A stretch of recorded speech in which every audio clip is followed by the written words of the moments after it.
بسم اللہ الرحمن الرحیم۔ ناظرین السلام علیکم۔ قبیلہ عاد کے لوگ بڑے طاقتور تھے۔ ایک موقع پر سیدنا ہود علیہ السلام نے انہیں عذاب الہی سے ڈرایا تو انہوں نے اپنی قوت پر غرور کرتے ہوئے کہا کہ ہم سے زیادہ طاقتور کوئی نہیں، اگر عذاب آیا تو ہم اسے اپنی طاقت سے ہٹا سکتے ہیں۔ قوم عاد نے حضرت ہود علیہ السلام کی نصیحتوں کے جواب میں ہٹ درمی کا مظاہرہ کرتے ہوئے ایک موقع پر کہا کہ آپ کی ہمیں نصیحت کرنا نہ کرنا دونوں برابر ہیں۔ ہم ہرگز آپ کی بات نہ مانیں گے اور نہ ہی دعوت حق قبول کریں گے، اور جن چیزوں کا آپ ہمیں خوف دلا رہے ہیں یہ پہلے لوگوں کی باتیں ہیں، وہ بھی ایسی ہی باتیں کرتے تھے۔ ہمارے اعمال و عادات پر دنیا میں نہ تو ہمیں عذاب دیا جائے گا اور نہ مرنے کے بعد ہمیں اٹھنا ہے، نہ آخرت میں کوئی حساب کتاب دینا ہے۔ قوم عاد نے اپنے شرک اور بت پرستی کے جواز میں اللہ تعالیٰ پر ہی شرک کی اجازت بلکہ حکم دینے کا بہتان لگا دیا کہ نعوذ باللہ رب تعالیٰ نے اپنے شریک بنائے ہیں اور ہم اسی کے حکم سے ان بتوں کی عبادت کرتے ہیں۔ حضرت ہود علیہ السلام نے پہلے اپنی قوم کو وحدانیت الہی کا اقرار اور عبادت الہی کرنے کی دعوت دی، پھر فرمایا کہ شرک و بت پرستی کے جواز پر تمہارا یہ قول اللہ تعالیٰ پر صریح بہتان ہے۔ اللہ تعالیٰ نے نہ تو کسی کو اپنا شریک بنایا ہے اور نہ ہی اپنے علاوہ کسی اور کی عبادت کرنے کا حکم دیا ہے۔ ایک موقع پر حضرت ہود علیہ السلام نے اپنی قوم سے فرمایا کہ بے شک مجھے ڈر ہے کہ تمہارے شرک اور توحید سے منہ موڑنے کی وجہ سے کہیں تم پر ایک بڑے دن کا عذاب نہ آ جائے۔ اگر تم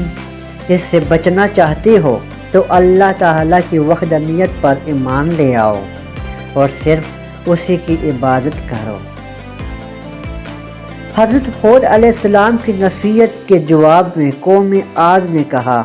اے ہود علیہ السلام، کیا آپ ہمارے پاس اس لیے آئے ہو کہ ہم سے ہمارے بتوں کی پوجا چھڑا کر ہمیں اپنے دین کی طرف پھیر لو؟ ایسا تو ہرگز نہیں ہو سکتا۔ ہاں، آپ نے جس عذاب کی ہمیں وعید سنائی ہے، اگر آپ سچے ہیں تو ہم پر وہ عذاب لے آئیں۔ اس کے جواب میں سیدنا ہود علیہ السلام نے قوم عاد سے فرمایا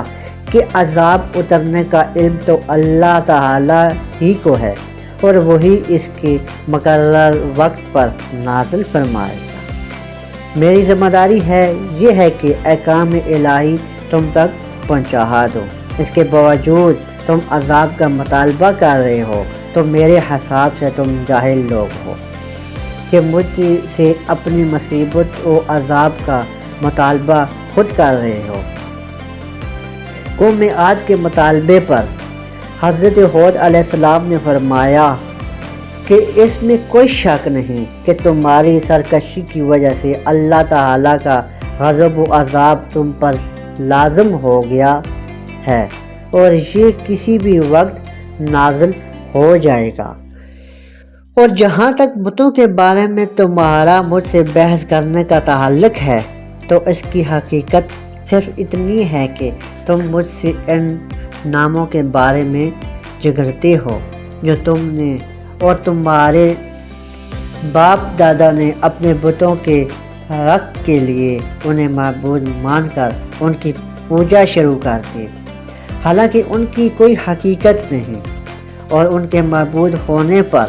اللہ تعالیٰ نے کوئی دلیل نہیں اتاری۔ لہٰذا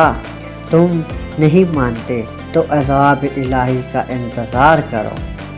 اور میں بھی منتظر ہوں کہ کب تم پر عذاب نازل ہوتا ہے۔ قوم عاد نے حضرت ہود علیہ السلام کی دعوت قبول کرنے سے انکار کر کے کفر و شرک اور گناہوں پر اصرار کو ترجیح دی، تو اس کی سزا میں اللہ تعالی نے ان کی سرزمین پر 3 سال تک بارش روک دی، جس سے شدید قحط پڑ گیا، اور اللہ تعالی نے ان کی عورتوں کو بانجھ کر دیا۔ جب اس صورتحال سے یہ لوگ پریشان ہوئے تو حضرت ہود علیہ السلام نے ان سے فرمایا کہ اگر تم اللہ تعالیٰ پر ایمان لے آؤ، میری رسالت کی تصدیق کرو، اللہ تعالیٰ سے اپنے گناہوں سے سچی توبہ کرو اور اسی سے مغفرت اور نجات طلب کرو،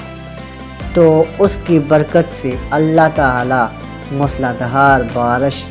بھیج کر تمہاری زمینوں کو سرسبز و شاداب کر دے گا، تمہاری قوت میں اضافہ فرمائے گا اور تمہیں اولاد بھی عطا فرمائے گا، اور اگر تم نے ایسا نہ کیا تو تم تباہ و برباد ہو جاؤ گے، لہٰذا میری نصیحت مان لو اور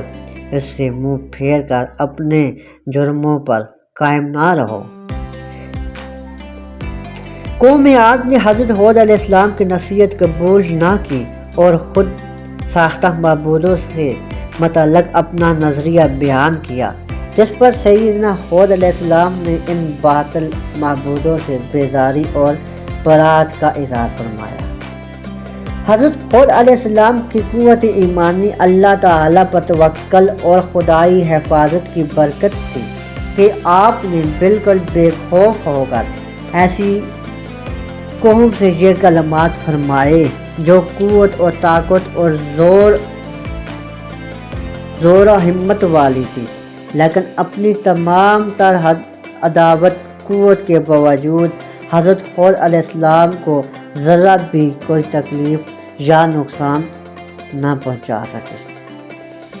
حضرت ہود علیہ السلام کی تمام تر مساعی کے باوجود قوم کے چند افراد ہی آپ پر ایمان لائے اور باقی کفر و شرک اور معاصی کی دلدل میں پھنسے رہے۔ جب ان کے ایمان لانے کی کوئی امید باقی نہ رہی اور قبول حق کی بجائے انتہائی سرکشی پر اتر آئے تو آپ نے ان کے خلاف دعا کرتے ہوئے برگاہ الہی میں عرض کیا، اور اللہ تعالیٰ نے آپ کی دعا کو قبول کرتے ہوئے قوم عاد کو عبرتناک انجام کی خبر دے دی۔ جب قوم عاد عرصہ دراز تک دعوت حق ملنے کے باوجود ایمان نہ لائی اور کفر معاصی پر جمی رہی تو اللہ تعالیٰ نے ان کے علاقوں پر بارش روک دی، جس سے یہ لوگ قحط سالی میں مبتلا ہو گئے۔ مصیبت کی اس گھڑی میں سیدنا ہود علیہ السلام نے انہیں سمجھایا اور توبہ و استغفار کرنے اور ایمان لانے کی صورت میں قحط سے نجات کی بشارت دی، لیکن قوم نہ مانی۔ ترمذی شریف میں روایت ہے کہ حضور نبی کریم صلی اللہ علیہ وآلہ وسلم نے فرمایا کہ جب قوم عاد میں قحط سالی نمودار ہوئی تو انہوں نے کیل نامی ایک شخص کو بطور قاصد بیت اللہ شریف دعا کرنے کے لیے بھیجا۔ یہ مکہ مکرمہ کے قریب بکر بن محاویہ کے ہاں ٹھہرا۔ بکر نے اسے شراب پلائی اور اس کی 2 باندیوں نے کیل کے سامنے گانا گایا۔ پھر کیل مہرہ کے پہاڑوں کی طرف نکلا اور وہاں جا کر دعا کی کہ اے اللہ،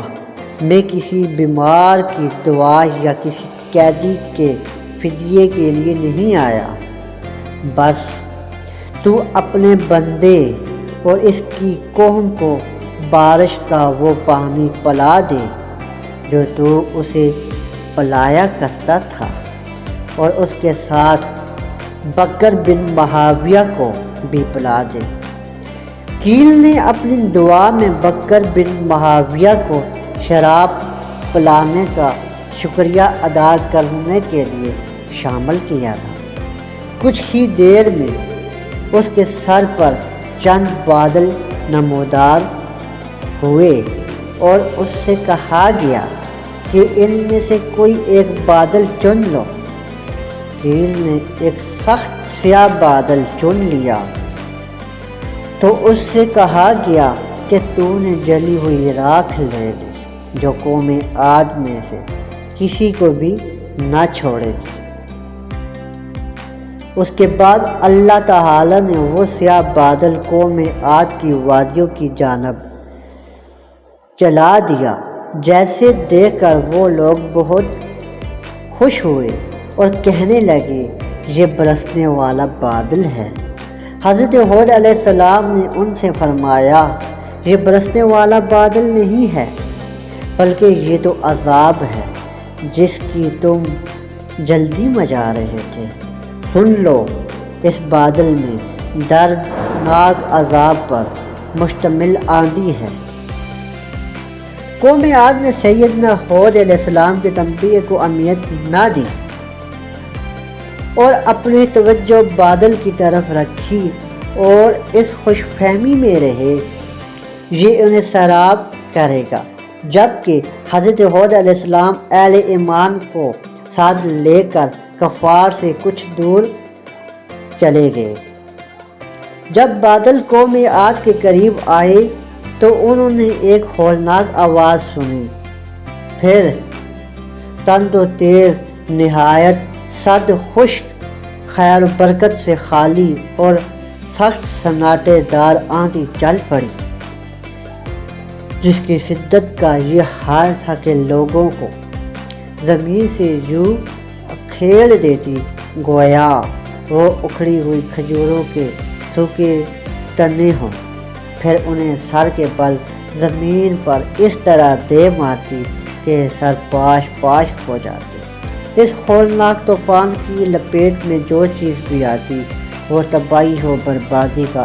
عبرتناک نشان بن کر رہ جاتی۔ یہ آندھی 7 راتیں اور